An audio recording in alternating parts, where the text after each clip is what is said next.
அனைவருக்கும் இனிய மாலை வணக்கம். இன்னைக்கு வந்து நம்ம 6th, 7th, 8th இந்த 3 கிளாஸ்லயுமே அளவீடுகள் அப்படின்றது தான் ஃபர்ஸ்ட் டேர்ம்ல ஃபர்ஸ்ட் லெசனா இருக்கும். இந்த வெரி பர்பஸ் ஆஃப் பிசிக்ஸ் இயற்பியலினுடைய மிக முக்கியமான விஷயம் என்ன அப்படின்னா அளவிடுதல். அதுதான் இயற்பியல்னா அளவிடுதல், அளவிடுதல்னா இயற்பியல். அதை பத்தி தான் இன்னைக்கு நம்ம பார்க்க போறோம். இதுக்கு வந்து நம்ம ஃபாலோ பண்றது எஸ்ஐ அழகுமுறையை ஃபாலோ பண்றோம். சிஸ்டம் இன்டர்நேஷனல் கொடுத்திருக்கக்கூடிய பன்னாட்டு அழகுமுறை. இதுல வந்து 7 அடிப்படை அளவுகள் இருக்கு.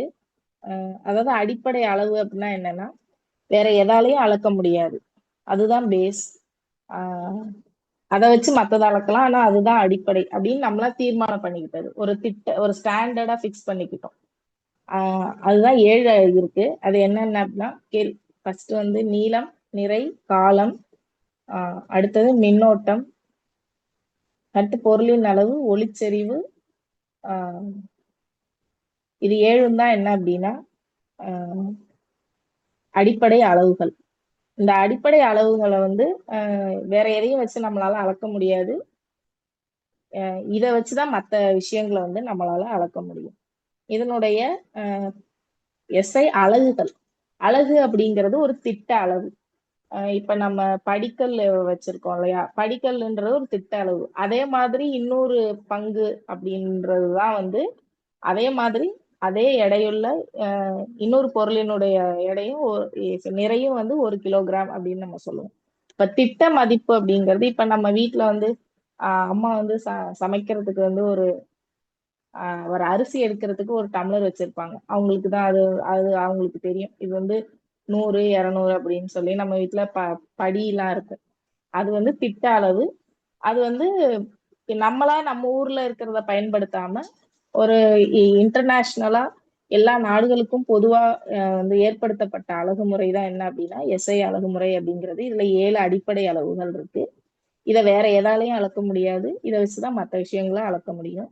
ஃபர்ஸ்ட் அளவிடுதல் அப்படிங்கக்குள்ள 2 விஷயம் இருக்கும். ஒண்ணு எண் மதிப்பு, இன்னொன்னு அலகு. அலகு அப்படிங்கிறது நம்ம சொன்ன திட்ட அளவு.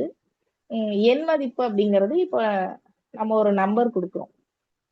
இப்ப 1 மில்லிமீட்டர் அப்படிங்கிறது ஒரு அளவுன்னா இப்ப இதே மாதிரி எத்தனை அலகுகள், எத்தனை வாட்டி அது திரும்ப திரும்ப வருது.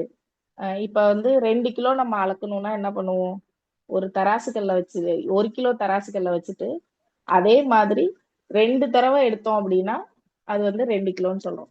அப்ப வந்து அதனுடைய மல்டிபிள் அதே மாதிரி திரும்ப திரும்ப வர்றது அதுதான் வந்து என்ன சொல்றோம்னா அளவிடுதல் சொல்றோம். அப்ப அளவிடுதல்ல 2 பகுதி இருக்கு. ஒண்ணு எண் மதிப்பு, இன்னொன்னு அலகு. எண் மதிப்புங்கிறது இந்த திட்ட அளவு மாதிரி எத்தனை முறை இந்த நம்ம எடுத்துக்கக்கூடிய ஒரு பொருள் இருக்கு, இல்லைன்னா நம்ம எடுத்துக்கூடிய ஒரு பொருளுடைய நீளம் இருக்கு, நிறை எவ்வளவு இருக்கு அப்படிங்கிறது தான் எண் மதிப்பு அப்படின்னு நம்ம சொல்லுவோம். இப்ப இந்த 6th பொறுத்த வரைக்கும் என்ன கொடுத்திருக்காங்கன்னா நீளம் கொடுத்திருக்காங்க. நீளம்ன்றது என்னன்னா ரொம்ப அடிப்படையான விஷயம். 2 புள்ளிகளுக்கு இடைப்பட்ட தொலைவு. அதுதான் என்ன சொல்றோம் அப்படின்னா நீளம்னு சொல்றோம்.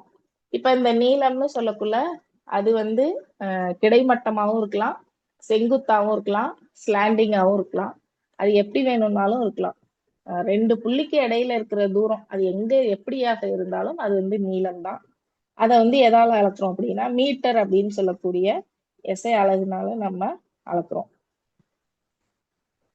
அடுத்தது இதுல ஒரு முக்கியமான விஷயம் நம்ம தெரிஞ்சுக்கணும் என்ன அப்படின்னா இந்த 7க்குமே இப்ப இந்த நீளம், நிறை, காலம் இது 3க்கும் இது பொதுவா வரும். இந்த பன்மடங்கு, துணை பன்மடங்கு அப்படிங்கிறது என்னன்னா இப்ப ஒரு நடுவுல ஒரு ஸ்கேல் பிக்ஸ் பண்ணிருப்பாங்க. இப்ப மீட்டர்ன்றது நடுவுல இருக்கிற ஸ்கேல்னா இதுக்கு மேல இருக்கிற அளவை அளக்கிறதுக்கு உள்ளது பன்மடங்கு. இதுக்கு கீழே இருக்கிற அளவை அளக்கிறதுக்கு உள்ள அலகுகள் வந்து என்ன அப்படின்னா துணை பன்மடங்கு. இது அவங்க எப்படி பிரிச்சிருக்காங்கன்னா 10 மடங்குகளா பிரிச்சிருக்காங்க. 10, 10 பவர் 1, 10 பவர் 2 அந்த மாதிரி பிரிச்சிருக்காங்க. அதே மாதிரி துணை பன்மடங்க வந்து 1/10, 1/100 அப்படி பிரிச்சிருக்காங்க. இதான் பன்மடங்குகள், துணை பன்மடங்குகள், multiples and submultiples of SI units. இதுக்கு வந்து ஒரு காமனான டேபிளர் காலம் இருக்கு. நான் அதை காட்டுறேன்.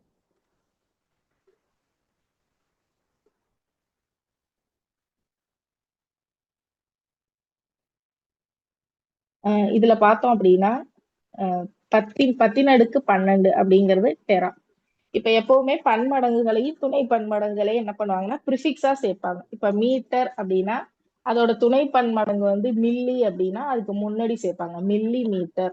இப்ப பன்மடங்கா இருந்தாலும் முன்னாடி தான் சேர்ப்பாங்க. இப்ப கிலோமீட்டர் அப்படின்னு எடுத்துக்கிறோம்னா கிலோ அப்படிங்கிறது வந்து பன்மடங்கு, மீட்டர்ன்றது அது ஒரு ஸ்டாண்டர்ட் லைன், அதுக்கும் மேல இது இருக்கு. அப்ப வந்து என்ன பண்றாங்கன்னா கிலோமீட்டர் அப்படின்னு சொல்றாங்க. அப்ப இந்த பன்மடங்கு துணை பன்மடங்குகளை என்ன பண்ணுவாங்கன்னா நம்ம ஸ்டாண்டர்டா ஃபிக்ஸ் பண்ணியிருக்கிற இடத்துல இருந்து ப்ரிஃபிக்ஸ் முன்னாடி முன்னோட்டா வந்து என்ன பண்ணுவாங்கன்னா சேர்த்துப்பாங்க. அதுக்கான சிம்பிள்ஸ் இங்க இருக்கு. 10^12னா டெரா கேபிட்டல் டி, 10^9னா ஜிகா கேபிட்டல் ஜி, 10^6னா மெகா கேபிட்டல் எம், 10^3னா கிலோ ஸ்மால் கே, 10^2னா ஹெக்டர் ஹெச், 10^1னா டெக்கா டிஏ, 10^-1 அப்படின்னா டெசி டி. இந்த இடையில இருக்கிறது தான் மீட்டர்னு சொல்லுவோம். 10^-2 அப்படின்னா சென்டி. அப்போ 1/100, 1/10, 1/1000, 1/10,000 அந்த மாதிரி அடுத்தடுத்த லெவல்ஸ்ல இது வந்துகிட்டே இருக்கும். 10^-9னா நானோ, அதுக்கு ஸ்மால் என்னு.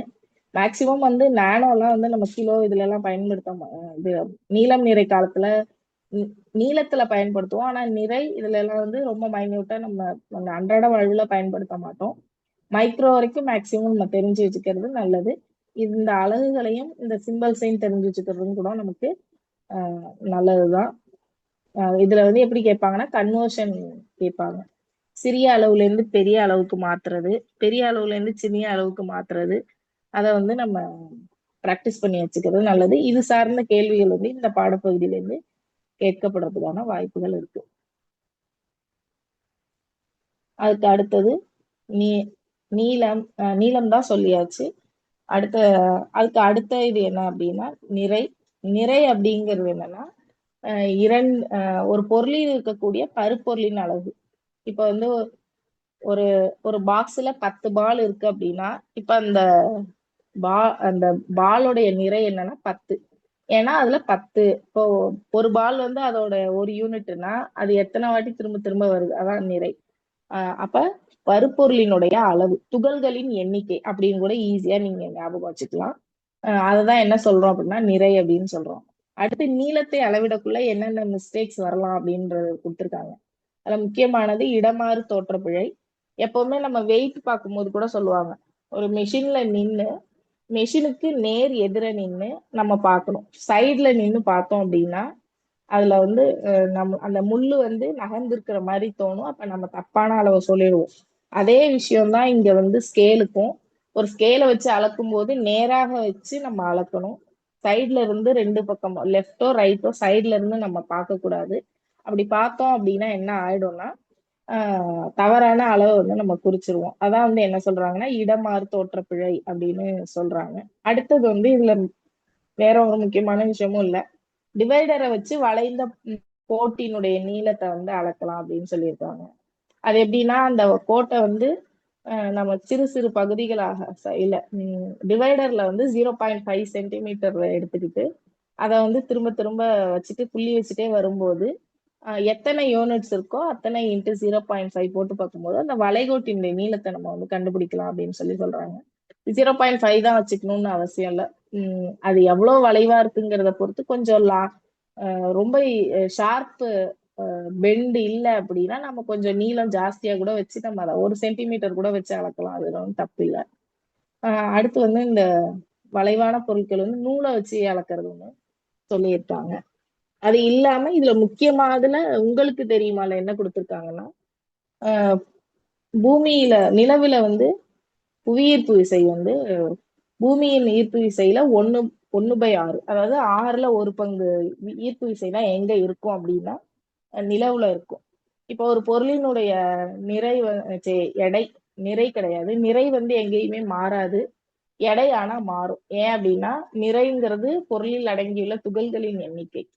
நம்ம இங்க இருந்தாலும் அதே துகள்களின் எண்ணிக்கை தான், அங்க போனாலும் அதே துகள்களின் எண்ணிக்கை தான். ஆனா அதுல செயல்படக்கூடிய ஈர்ப்பு விசையினுடைய அளவு தான் என்ன அப்படின்னா எடை அப்படின்னு சொல்றோம். அப்ப அது இடத்துக்கு இடம் மாறும்.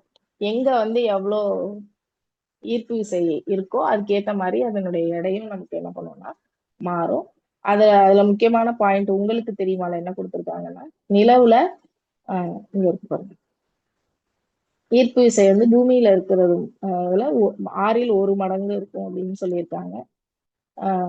அதனால 1/6 நம்ம ஞாபகம் வச்சுக்கலாம். சப்போஸ் உங்களுக்கு ஒரு பொருளினுடைய நிறை வந்து இப்ப வந்து 30 அப்படின்னு கொடுத்துருக்காங்க, 30 நியூட்டன் அப்படின்னு கொடுத்துட்டு நிலவுல இதோட எடை என்ன அப்படின்னு கேட்டாங்கன்னா 30/6 என்ன வருமோ அது நம்ம அப்ப வந்து 5 வருமா, 5 நியூட்டன் அப்படின்னு நமக்கு போட்டா போதும். அந்த மாதிரி இப்ப அதை 6ஆல டிவைட் பண்ணா நமக்கு நிலவுல அதோட எடை. இது வந்து ஒரு தோராயமான மதிப்பு தான், நம்ம அக்யூரேட்டா சொல்லல. இதுல கொடுத்துருக்கிற டேட்டா பேஸ்ல நான் உங்களுக்கு கணக்கு வரலான்றதுக்காக சொல்றேன். அதுக்கு அடுத்தது நிறை வந்து சொல்லியாச்சு. அதோட எஸ்ஐ அலகு என்ன அப்படின்னா கிலோகிராம் அப்படின்னு சொல்றோம். கிலோகிராம்ன்றது 10⁻³ கிலோ. அப்ப வந்து கிலோகிராம்ன்றது இதனுடைய எஸ்ஐ அலகு. இதுக்கு வந்து கிராம வந்து ஃபிக்ஸ் பண்ணல, அங்க மீட்டர் ஃபிக்ஸ் பண்ணியிருக்காங்க, இங்க வந்து கிராம ஃபிக்ஸ் பண்ணல, கிலோகிராம தான் இதுக்கு பேஸாவே ஃபிக்ஸ் பண்ணியிருக்காங்க ஸ்டாண்டர்டாவே. இதை வந்து எதுல எல்லாம் அளக்கலாம்னு கொடுத்துருக்காங்க, பொது தராசு, அடுத்து மின்னணு தராசு, இதுல எல்லாம் அளக்கலாம்னு சொல்லியிருக்காங்க. அடுத்தது வந்து காலம். காலத்தினுடைய காலம் அப்படின்னா என்னன்னா 2 நிகழ்வுகள் இருக்கு, இந்த 2 நிகழ்வுகளுக்கு இடையில இருக்கக்கூடிய இடைவெளி, இதை அளக்கிறதுக்கு பயன்படுறதுதான் என்ன அப்படின்னா காலம் அப்படின்னு சொல்றோம். காலத்தினுடைய எஸ்ஐ அலகு வந்து நமக்கு தெரியும், செகண்ட். அடுத்து பழைய காலத்துல வந்து எப்படி அளந்தாங்கலாம் சொல்லியிருக்காங்க, சூரிய கடிகாரம், சூரியனுடைய நிழல் வந்து எப்படி எப்ப விழும் அப்படிங்கிறத பொறுத்து அதனுடைய காலத்தை வந்து கணக்கிட்டாங்க அப்படின்னு சொல்லியிருக்காங்க. உங்களுக்கு தெரியுமா? இல்ல அவ்வளவு முக்கியமா ஒன்றும் அதுல கொடுக்கல, ஆனா முதல்ல கொடுத்தது முக்கியமானது. அதுக்கு அடுத்தது மேலும் அறிந்து கொள்வோம்ல, இதுல என்ன கொடுத்துருக்காங்க அப்படின்னா ஓடோமீட்டர் அப்படிங்கிறது நம்ம வண்டியில எல்லாம் இருக்கோம்ல, எத்தனை கிலோமீட்டர் நம்ம போயிருக்கோம் அப்படின்னு அளக்கிறதுக்கு, அதான் ஓடோமீட்டர்னு சொல்றாங்க. அது வந்து இந்த தானியங்கி வாகனங்கள்ல வேகத்தை அளக்கக்கூடிய ஒரு கருவி அப்படின்னு சொல்லியிருக்காங்க. அதுக்கு அடுத்தது இந்த மெட்ரிக் அளவுகள் அப்படின்னு சொல்லுவாங்க. அதாவது எம்கேஎஸ் 3 அளவு இருக்கு, எஃபிஎஸ், சிகேஎஸ், எம்கேஎஸ் அப்படின்னு சொல்லுவாங்க. அதுல வந்து சிஎம்எஸ், எம்கேஎஸ்ன்னு சொல்லுவாங்க. அப்ப அதுல வந்து முக்கிய இந்த எம்கேஎஸ் அப்படிங்கிறது வந்து ஒரு மெட்ரிக் அளவு முறை. இது வந்து பிரான்ஸ் நாட்டுக்காரவங்களால உருவாக்கப்பட்டது 1790. அது கொடுத்துருக்காங்க. அதுக்கு அடுத்தது இப்ப நம்ம பயன்படுத்தக்கூடிய நீளத்தை அளக்கக்கூடிய அளவுகோல் வந்து வில்லியம் பெட்வெல் அப்படிங்கிறவர்னால 16வது நூற்றாண்டுல கண்டுபிடிக்கப்பட்டது அப்படின்னு சொல்லி கொடுத்துருக்காங்க. அதுக்கு அடுத்தது இது இவ்வளவுதான் வந்து 6th இருக்கு. 6th கணக்கு என்ன கொடுத்துருக்காங்கன்னா இதை வந்து கன்வெர்ட் பண்ண சொல்லியிருக்காங்க. 7875 சென்டிமீட்டரை மீட்டரா கன்வெர்ட் பண்ண சொல்லியிருக்காங்க. அந்த கணக்குகள் தான் கொடுத்துருக்காங்க, நீங்க இதை வேணா செஞ்சு பாருங்க. அதுக்கு அடுத்தது 7th போனோம் அப்படின்னா வழி அளவுகள் பத்தி கொடுத்துருக்காங்க. இதுல வந்து அடிப்படை அளவுன்றது அதை வேற எதாலையும் அளக்க முடியாது, அதுதான் அடிப்படை அளவு. வழி அளவுன்றது 2 அடிப்படை அளவுகளினுடைய பெருக்கல் அல்லது வகுத்தல், அதுதான் என்ன அப்படின்னா வழி அளவுகள். ஃபார் எக்ஸாம்பிள் பரப்பளவு அப்படின்னு எடுத்துக்கிட்டோம்னா, பரப்பளவு சதுரத்தின் பரப்பளவு என்ன, பக்கம் இன்ட்டு பக்கம், A² அப்படின்னு நம்ம சொல்லுவோம். அப்ப 2 நீளங்களை பெருக்குனா நமக்கு ஒரு அளவு கிடைக்குது, அதுக்கு பேர் தான் பரப்பளவு. அப்ப அது ஒரு வழி அளவு, அதாவது அடிப்படை அளவுல இருந்து பெறப்பட்ட அளவு. அது ரெண்டையும் ஏதோ ஒண்ணு செஞ்சு நம்ம என்ன பண்றோம்னா இந்த அளவை பெறுகிறோம். அதனால அதுக்கு பேர் என்ன அப்படின்னா வழி அளவு அப்படின்னு சொல்றாங்க. இதுக்கான அலகுகளையும் நம்ம டிரைவ் பண்ணிக்கலாம். ஏன்னா நமக்கு முக்கியமா தெரிய வேண்டிய இந்த 7 அளவு தான். இந்த 7 அளவும் தெரிஞ்சாவே அதிலிருந்து நம்ம வழி அளவுகளினுடைய அலகுகளை நம்மளே டிரைவ் பண்ணிக்கலாம். ஃபார் எக்ஸாம்பிள் இப்ப பரப்பு அப்படிங்கிறது என்னன்னா நீளம் இன்ட்டு அகலம். அப்ப நீளத்தினுடைய எஸ்ஐ அலகு என்ன, மீட்டர். அகலமும் ஒரு வகையான நீளம் தான், சோ அதனுடைய எஸ்ஐ அலகும் மீட்டர் தான். அப்ப meter into meter, meter square. அப்படி நம்ம தானாவே என்ன பண்ணிக்கலாம்னா டிரைவ் பண்ணிக்கலாம். அடுத்து என்ன கொடுத்துருக்காங்கன்னா கன அளவு கொடுத்துருக்காங்க. இதோட வழி அளவு எப்படி கண்டுபிடிக்கிறாங்கன்னா நீளம், அகலம், உயரம். இது மூணையும் பெருக்கினால் கிடைக்கக்கூடியது வந்து கன அளவு. இது மூணுக்குமே மீட்டர் தான். So meter cube. அடுத்தது வேகம். வேகம்ங்கிறது தூரம் பை காலம். இது வந்து 9th ஸ்டாண்டர்ட்ல வரும்போது எப்படி இருக்கும்னா, வேகம், திசை வேகம், அடுத்து தொலைவு, இடப்பெயர்ச்சி, இது வந்து வித்தியாசம் இருக்கும். இப்ப வந்து தூரம் அப்படிங்கிறது வந்து ஸ்கேலார் குவான்டிட்டி, அதாவது அதுக்கு திசை கிடையாது. எப்படி இருந்தாலும் அது வந்து ஒரே அளவு தான். ஆனா இடப்பெயர்ச்சி அப்படிங்கிறது இல்ல, ஒரு குறிப்பிட்ட திசையில 2 புள்ளிகளுக்கு இடைப்பட்ட நேர்கோட்டு தொலைவு. குறைந்தபட்ச தொலைவுன்னு சொல்லலாம், அப்படி இல்லைன்னா நேர்கோட்டு தொலைவு, எப்படி வேணா சொல்லலாம் இடப்பெயர்ச்சிங்கிறத. அப்ப இடப்பெயர்ச்சிங்கிறது வேற, தொலைவுங்கிறது வேற. இப்ப வந்து நம்ம ஒரு ஊருக்கு போகணும்னா எப்படி வேணா போலாம். இப்ப நம்ம பக்கத்து ஊராவே இருந்தாலும் அதை இந்த பக்கமாவும் சுத்தி போலாம், இந்த பக்கமாவும் சுத்தி போலாம். அது எப்படி வேணா நம்ம போகலாம். ஆனா அந்த 2 புள்ளிகளுக்கு இடையில ஷார்ட்டஸ்ட் டிஸ்டன்ஸ், அதாவது ஸ்ட்ரைட்டா போனா எவ்வளவு தூரம் இருக்கும் அப்படின்னு ஒரு ஒரு விஷயம் இருக்கும். அததான் என்ன சொல்லுவோம் அப்படின்னா இடப்பெயர்ச்சி அப்படின்னு சொல்லுவோம். அது வெக்டார் அளவு. வெக்டார் அளவு அப்படிங்கிறதுக்கு என்ன அப்படின்னா, அதுக்கு வந்து எண் மதிப்பும் இருக்கும், திசையும் இருக்கும். நம்பர் மட்டும் இல்லாம அது எந்த திசையில பர்டிகுலர் டைரக்ஷன்ல அது அதனுடைய இது என்ன அப்படிங்கிறது இருக்கும். அப்ப திசை மாறினா அந்த அதனுடைய அளவும் மாறும். அப்ப அதுதான் ஸ்கேலார், வெக்டார் அப்படின்னு ரெண்டா அளவு, எஸ்ஐ அலகுகளை நம்ம சொல்லுவோம். அடுத்தது மின்னோட்டம்னு வச்சுக்கோங்க. ஏன்னா மின்னூட்டம்ங்கிறது அதுக்கு அடுத்தடுத்த அட்வான்ஸா நம்ம வர வேண்டியது. அதாவது மின்னூட்டங்களின் ஓட்டம் தான் மின்னோட்டம். நமக்கு எஸ்ஐ அலகுல கொடுத்திருக்கிறது மின்னோட்டம் தான். மின்னூட்டம் இங்க என்ன கொடுத்துருக்காங்கன்னா, மின்னோட்டம் இன்ட்டு நேரம். இப்ப மின்னோட்டம்ங்கிறது மின்னூட்டம் பை காலம். ஒரு கடத்தியில எவ்வளவு மின்னூட்டம் ஒரு செகண்ட்ல பாயுதோ அதான் மின்னோட்டம் அப்படின்னு சொல்ல 8th வருது.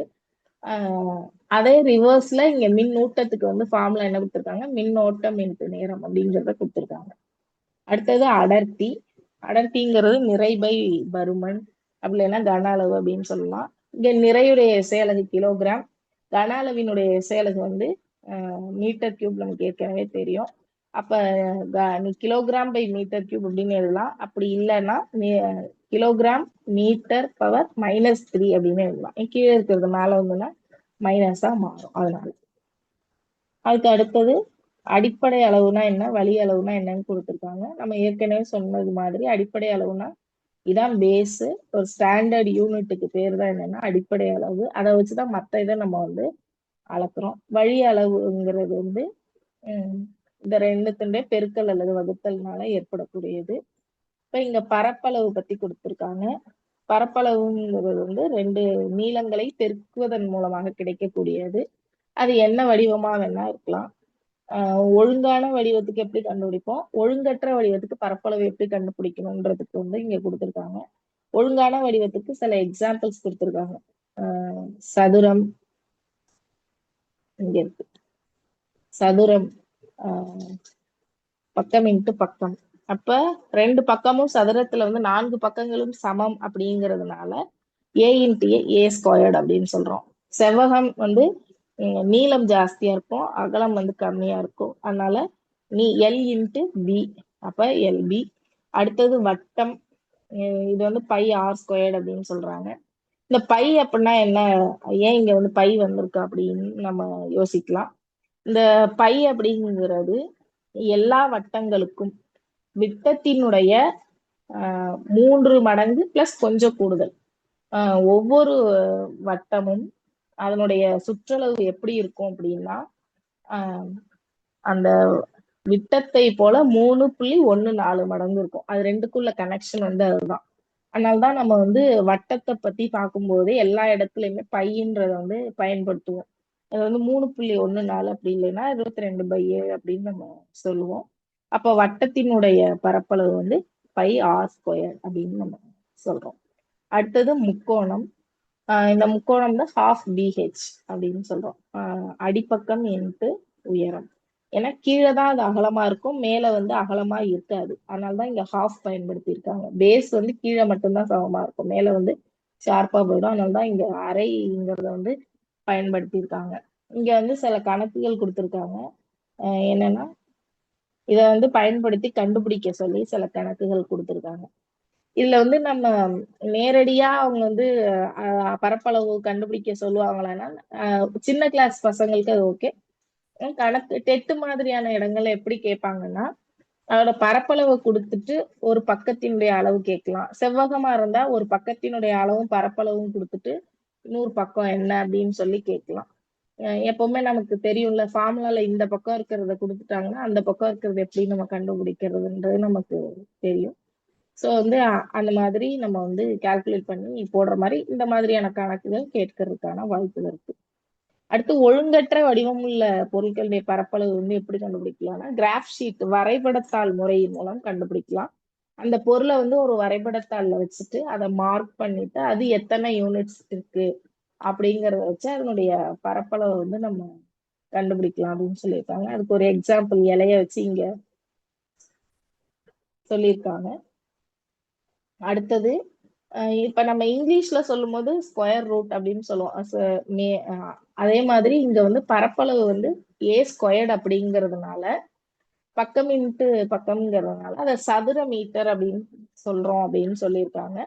இப்ப அது செவ்வகமா இருந்தாலும் அது சதுர மீட்டர் தான். ஏன்னா 2 அளவுகள் ஸ்கொயர் ஒரே அளவ திரும்ப திரும்ப பெருக்குறோம். நீளத்தையே 2 தடவ பெருக்கிறதுனால அது சதுர மீட்டர்ன்னு தான் நம்ம சொல்லுவோம். அது வந்து சதுரமா இருக்கணும்னு தான் அவசியம் இல்ல. அது செவ்வகமா இருந்தாலும் அதனுடைய பரப்பளவ சொல்லும்போது, நம்ம சதுர மீட்டர்ல தான் சொல்லணும் அப்படின்னு சொல்லியிருக்காங்க. உங்களுக்கு தெரியுமால? அதுக்கு அடுத்தது வந்து கன அளவு, பருமன். இப்ப வந்து நமக்கு தெரியும். ஆக்சிஸ்ன்னு சொல்லுவோம். அச்சுன்னு சொல்லுவோம். எக்ஸ் அச்சு, ஒய் அச்சு, இசட் அச்சு. முப்பரிமாணம் அப்படின்னா 3 டைமென்ஷன்னா, அது 3 அச்சுகள்ல அது எப்படி இருக்கும் அப்படிங்கிறத சொல்றதுதான் முப்பரிமாண அளவு அப்படின்னு நம்ம சொல்லுவோம். அப்ப 2 அச்சுகளுக்கு இடைப்பட்ட பரப்ப வந்து என்னன்னு சொல்லுவோம்னா, அ தளம் அப்படின்னு சொல்லுவோம். அது 8th வருது. அத அடுத்து நம்ம படிக்க போறோம். இத வந்து முப்பரிமாண இடத்துல அத அடைத்துக் கொள்ளக்கூடிய பரப்பு அததான் என்னன்னு சொல்றோம்னா, கன அளவு அப்படின்னு சொல்றோம். இங்க சில பொருட்களுடைய கன அளவு குடுத்திருக்காங்க. கன சதுரத்துக்கு ஏ கியூப், கன செவ்வகத்துக்கு L B H, L into B into H. அடுத்து கோளம் ஸ்பியருக்கு வந்து 4/3 pi r square, sorry 4/3 pi r cube. அடுத்து வந்து உருளைக்கு வந்து பையார் ஸ்கொயர் ஹெச். அதான் வந்து அதனுடைய கன அளவுகள். இதுல இருந்தும் கணக்குகள் வருவதற்கான வாய்ப்புகள் இருக்கு. இதை நீங்க படிச்சுக்கிட்டீங்கன்னா உங்களுக்கு மேத்ஸ்லயுமே மென்சுரேஷன் அளவைகள் படிக்கும்போது உங்களுக்கு அது ஈஸியா இருக்கும். இதுதான் அங்கேயும் வரும். இது சார்ந்த கணக்குகள் தான் அங்கேயும் வரும். அப்போ ஒரு உருளையை உருக்கி இவ்வளவு செஞ்சா இதுல எவ்வளவு கிடைக்கும், அதோட கன அளவு என்னவா இருக்கும் அப்படின்லாம் கணக்குகள் நிறைய வரும். இப்ப இது உங்களுக்கு தெரிஞ்சதுன்னா அது உங்களுக்கு ஈஸியா இருக்கும். அதனால இந்த ஃபார்முலாஸ் எல்லாம் படிச்சுக்குங்க. இது சார்ந்த அறிவியல்லையும் கணக்குகள் வர்றதுக்கான வாய்ப்புகள் இருக்கு. அடுத்து திரவங்களின் கன அளவு பத்தி கொடுத்திருக்காங்க. திரவங்களின் கன அளவுங்கிறது வந்து திரவத்துக்கு தனியா கன அளவு கிடையாது. அது அதோட கொள்கலன்ல என்ன கன அளவோ அதுதான் அதனுடைய கன அளவாகவும் இருக்கு. ஆக்சுவலா அதுக்கு வடிவம் இல்லாததுனால அக்யூரட்டா நம்ம திடப்பொருட்களுடைய கன அளவு அளக்குற மாதிரி திரவ பொருட்களுடைய கன அளவை நம்ம வந்து ஏதோ ஒரு மெஷரிங் ஜார் அளவிடக்கூடிய ஒரு கொள்கலனை வச்சுதான் நம்ம அளக்க முடியும். அப்ப அந்த கொள்கலன்ல அது எவ்வளவு இடத்த அடைச்சுக்குது அப்படிங்கிறது அதனுடைய கன அளவு. அதுதான் கொடுத்திருக்காங்க இங்க. அதுக்கு அடுத்தது திரவத்துக்கு வந்து உங்களுக்கு தெரியுமால இன்னும் ஒரு 3 விஷயம் கொடுத்திருக்காங்க. வேற பருமனை அளக்கக்கூடிய வேற 3 அளவுகளும் கொடுத்திருக்காங்க. கேலன், அவுன்ஸ், குவார்ட் அப்படின்னு கொடுத்திருக்காங்க. ஒரு கேலன் அப்படிங்கிறது வந்து 3785 மில்லி லிட்டர் எம்எல் அப்படின்னு கொடுத்திருக்காங்க. கிட்டத்தட்ட 3.7 லிட்டர் அப்படின்னு நம்ம வச்சுக்கலாம். ஒரு அவுன்ஸ் அப்படிங்கிறது 30 எம்எல். ஒரு குவார்ட்டுங்கிறது 1 லிட்டருக்கு சமம் அப்படின்னு சொல்லி கொடுத்திருக்காங்க. இது வந்து எஸ்ஐ அலகு இல்லாமல் திரவத்தின் கன அளவை அளக்க பயன்படுத்தக்கூடிய வேற சில அலகுகள். இப்படி எப்ப வெப்பநிலைக்கு நம்ம சொல்றோம்ல, கெல்வின், ஃபாரன்ஹீட், செல்சியஸ் அப்படின்னு சொல்லலாம். ஆனா கெல்வின் தான் எஸ்ஐ அலகு. ஆனா நம்ம செல்சியஸ், ஃபாரன்ஹீட்லயும் நம்ம அளக்குறோம். அத மாதிரி இங்கேயும் கேலன், அவுன்ஸ், குவார்ட் அப்படின்னு சொல்லி 3 வேற அளவுகள் வந்து கொடுத்திருக்காங்க. இதுல கூட கன்வர்ஷன்ல உங்களை கேட்கலாம். இத்தனை கேலன் இருந்துச்சு. அப்ப இதுல வந்து எப்படி வரும் அப்படின்னா, ஒரு அளவை வந்து எஸ்ஐ அலகுல கொடுப்பாங்க, ஒரு இதை வந்து சாதாரணமா இந்த மாதிரி ஏதோ ஒரு கொடுப்பாங்க. அப்போ வந்து நம்ம இத எஸ்ஐ அலகுக்கு மாத்தி கன்வெர்ட் பண்ணி ரெண்டையும் ஈக்குவலா வச்சுக்கிட்டு அதுக்கப்புறம் நம்ம கணக்க போடுற மாதிரி இருக்கும். அது நம்ம யோசிச்சுக்கணும். அப்ப அதுக்கு இந்த டேட்டாவை நீங்க ஞாபகம் வச்சுக்கோங்க. அதுக்கு அடுத்தது இது ஆர்க்கிமிடிஸ் தத்துவத்துல வரும். அது அடுத்தடுத்த கிளாஸ்ல நம்ம பார்ப்போம்.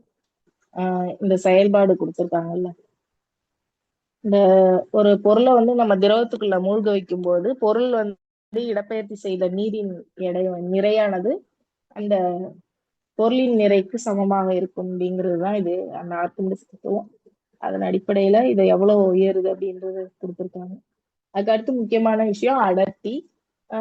நம்ம சின்னோண்டு இதை வந்து நிறைய வச்சு நம்ம சொல்ல முடியாது. இப்ப வந்து தெர்மாக்கோல் மிதக்கும், அதே அளவு அதை விட சின்ன நிறையுள்ள ஒரு இரும்பு ஆணியை நம்ம போடும்போது வந்து தண்ணியில அது மூழ்கிடும். ஆனா நீங்க எத்தனை கிலோ தெர்மாக்கோலை தண்ணி மேல போட்டாலும் அது வந்து மூழ்காது, மிதந்துட்டுதான் இருக்கும்.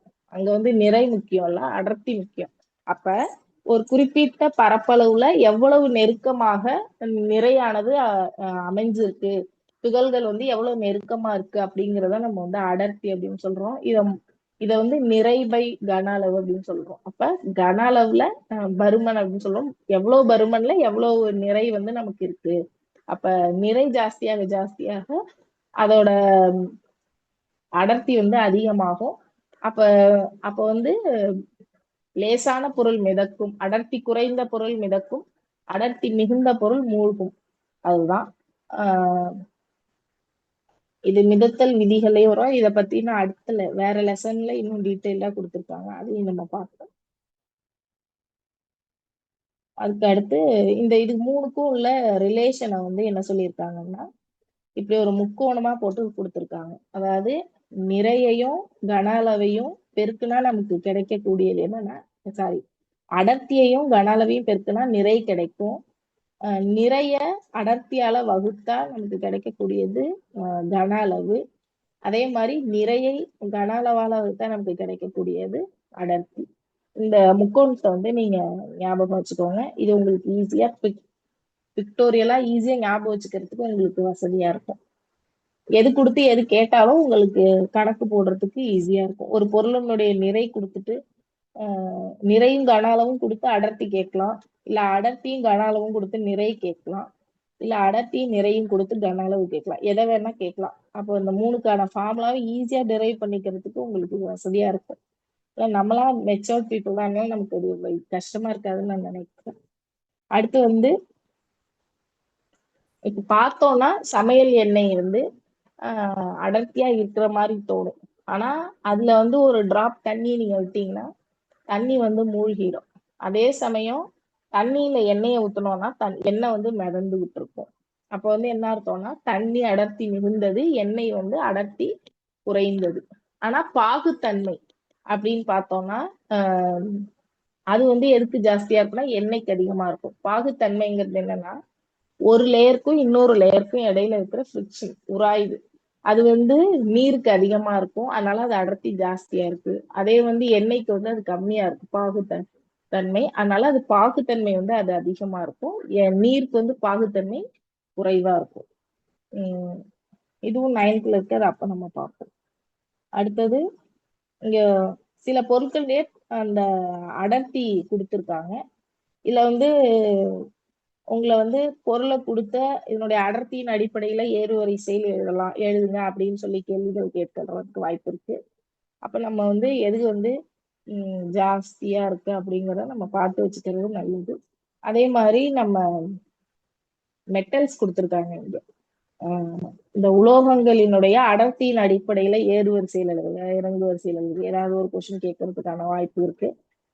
அந்த மாதிரி கேட்டாங்கன்னா இது டேட்டா தெரிஞ்சுன்னா நம்ம அதை ஈஸியா எழுதுறதுக்கான வாய்ப்பு இருக்கு. ஸோ இதை வந்து நீங்க இந்த டேபிள் காலம பொருட்களின் அடர்த்தி அதை வந்து நீங்க படிச்சுக்கோங்க. அடுத்து இங்க 2 கணக்கு கொடுத்துருக்காங்க. 280 கிலோகிராம் நிறை கொண்ட ஒரு திட உருளையின் கன அளவு வந்து 4 மீட்டர் கியூப், அதன் அடர்த்தி என்ன அப்படின்னு கேட்டிருக்காங்க. அப்ப நிறை பை பருமன் இல்ல நிறை பை கன அளவுங்கிறதா ஒரு ஃபார்முலா. அதை நேரா சப்ஸ்டியூட் பண்ணோம்னா நமக்கு ஆன்சர் கிடைச்சிடும்.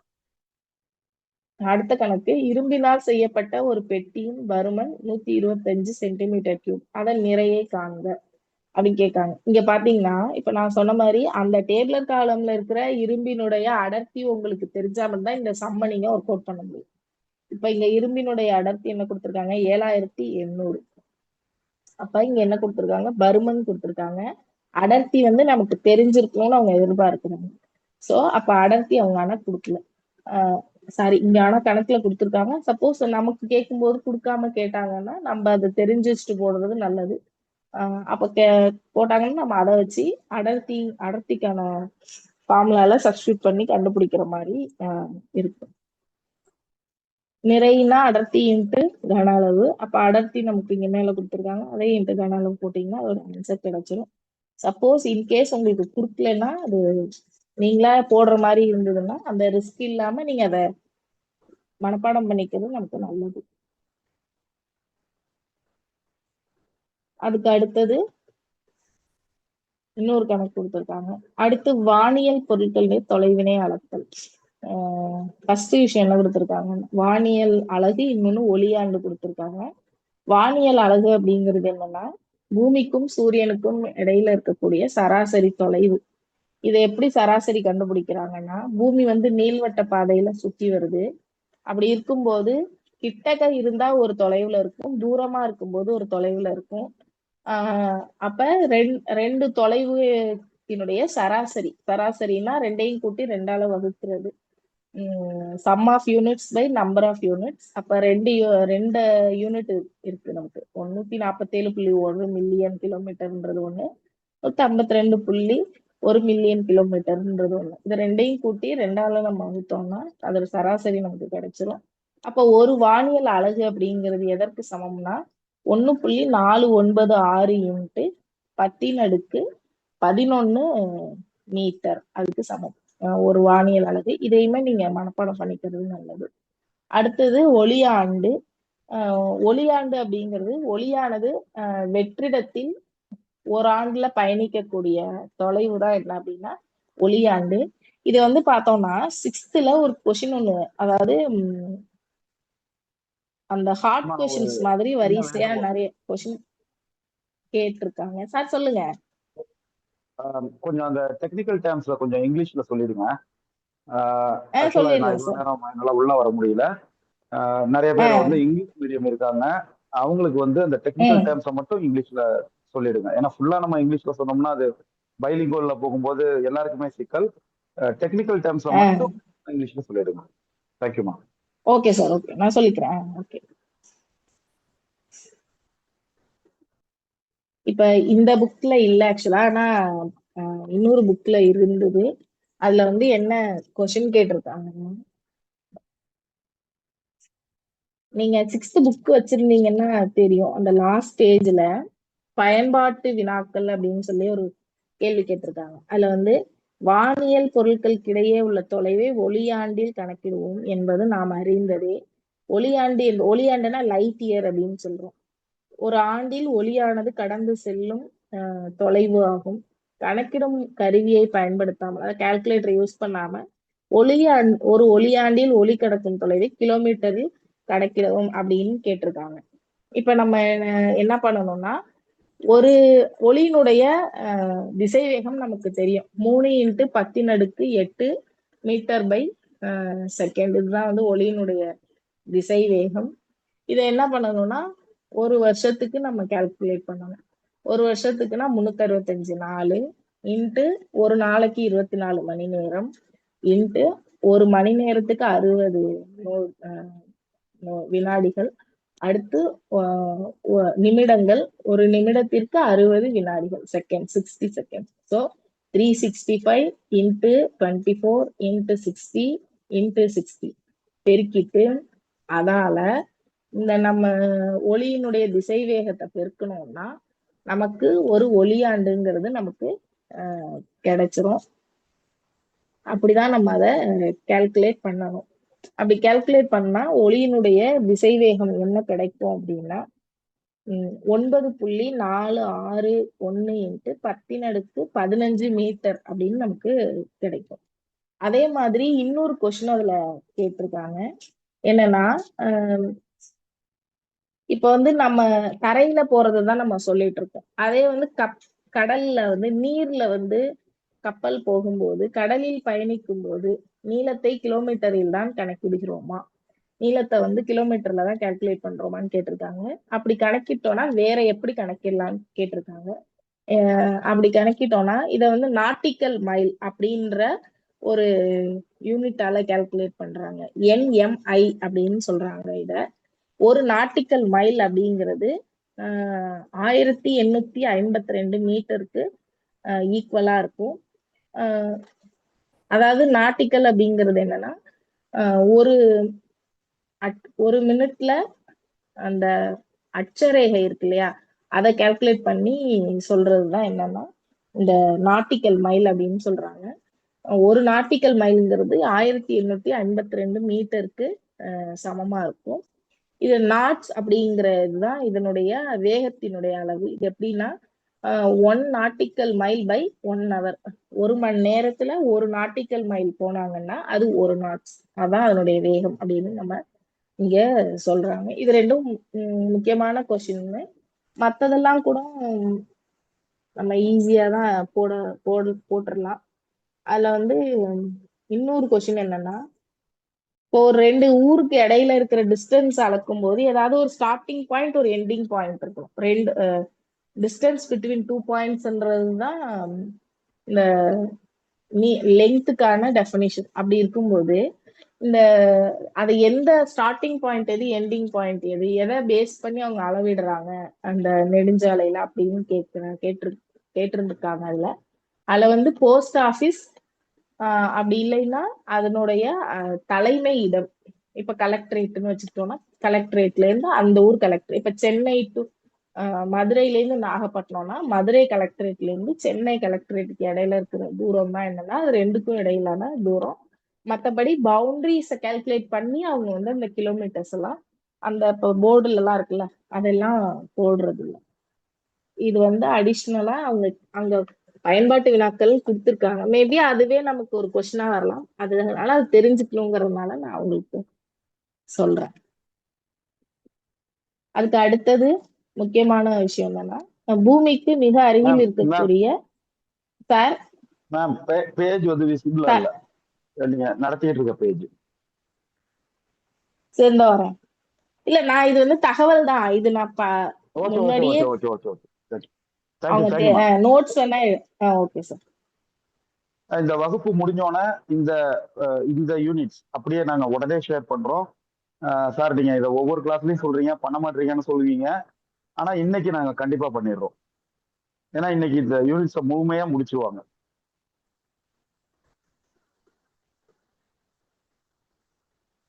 அடுத்து வந்து மிக அருகில் இருக்கக்கூடிய கோள் அப்படின்னா என்னன்னா ப்ராக்சிமா சென்டாரி அப்படின்னு சொல்றாங்க.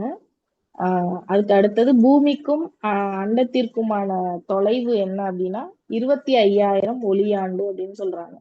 இப்ப இந்த பூமியில இருந்து இந்த ப்ராக்சிமா சென்டாருக்கு போகணும்னா அது வந்து 4.22 ஒளியாண்டு அப்படின்னு சொல்றாங்க. இதுவும் இந்த 7th புக்ல இருந்து தான் நான் பார்த்தேன். ஒரு ஒளியாண்டு எப்படி கால்குலேட் பண்றாங்க அப்படிங்கறத வந்து இந்த போட்டிருக்காங்க.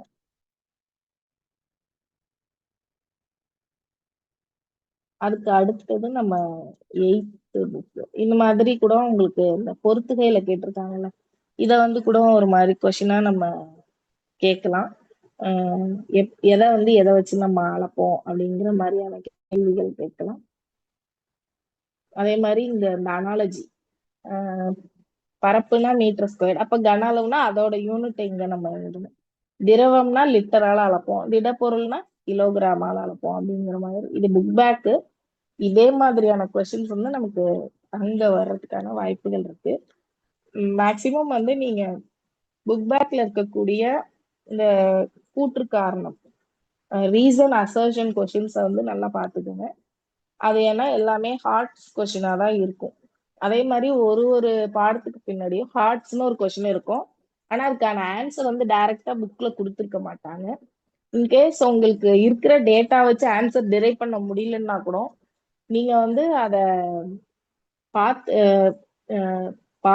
சர்ச் பண்ணியோ இல்ல சாட் ஜிபிடி ஏதோ கூகுள்லயோ போட்டு அதுக்கான ஆன்சரை வந்து தெரிஞ்சு வச்சுக்கிறது நல்லதா இருக்கும்.